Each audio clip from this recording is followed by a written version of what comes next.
चलिए आइए अब हम लोग देखते हैं preparation of receipt and payment account. अब ये जो रिसीप्ट एंड पेमेंट अकाउंट है इसका प्रिपरेशन हम लोग देखेंगे।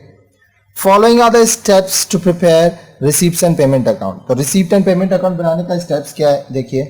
Eight first the cash and bank balance carried forward from the last year is shown on his debit side. In case there is a bank overdraft at the beginning of the year, enter the same on the credit side of this account. अब जब आपका मान लीजिए 2018 में आप बना रहे हो तो 2017 में आपका जो बैलेंस है वो कैरी फॉरवर्ड होगा, कैश का बैलेंस, बैंक का बैलेंस, ठीक है, कहां पर? डेबिट साइड, इधर, ठीक है। अगर मान लीजिए आपका बैंक ओवरड्राफ्ट है तो आप इधर लिखेंगे, ठीक है।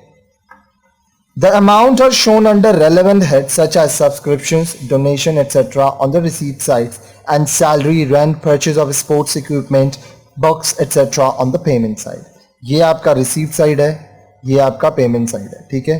तो आप देखिए relevant heads में जैसे subscription से पैसा आ रहा है, donation से पैसा आ रहा है, तो ये सब आप receipt में दिखाएंगे, ठीक है। अब आपका कौन कौन सा पैसा जा रहा है? सैलरी से पैसा जा रहा है, रेंट से पैसा जा रहा है, परचेज ऑफ स्पोर्ट्स इक्विपमेंट से पैसा जा रहा है, बुक्स खरीद रहे हैं पैसा जा रहा है, तो यहां पे आप दिखाएंगे। The amount comprise of only cash and all cash received और paid during the period for which receipts and payments account is prepared.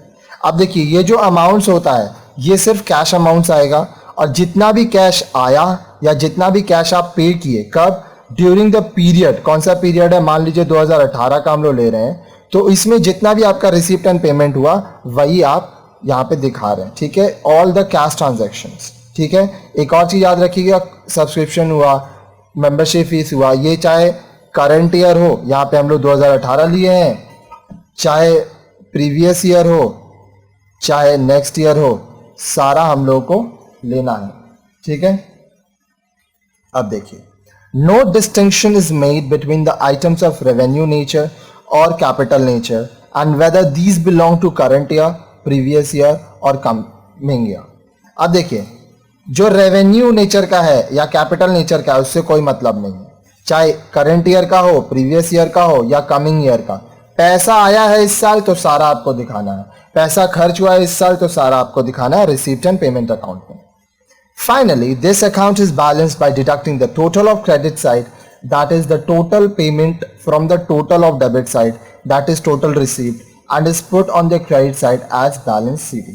अब देखिए, आपका डेबिट साइड का टोटल मान लीजिए यहाँ पे आपका 20 हुआ और यहाँ पे आपका 15 हुआ, तो यहाँ पे 5 जो है डिफरेंस आपका बैलेंस CD हम लोग लिखेंगे, ठीक है। ये जनरल बैलेंसिंग है जो हम लोग अभी तक बहुत सारे सम्स में आगे कर चुके हैं। जो साइड बड़ा होता है दोनों में लिखते हैं, जो साइड छोटा होता है उधर बैलेंस सीडी आता है। ये सीडी जिस डेट को आएगा उसके नेक्स्ट डेट पे बीडी हो जाता है। इट शोज क्लोजिंग कैश और bank balance which is shown on the asset side of the balance sheet of the concerned organisation. अब इसमें क्या होता है?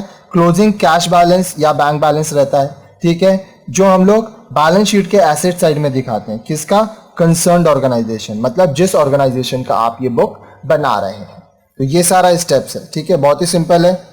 देखिए फिर से समझा रहा हूं, ये डेबिट है, ये क्रेडिट है, जितना ही पैसा आएगा डेबिट, जितना ही पैसा जाएगा क्रेडिट, सारा हम लोग लिख लेंगे एज पर फॉर्मेट, ठीक है। अभी हम लोग आगे ही इसका सम्स करेंगे, वो सम्स आप देखेंगे, प्रैक्टिस करेंगे, सब कुछ आपके लिए क्लियर हो जाएगा, ठीक है।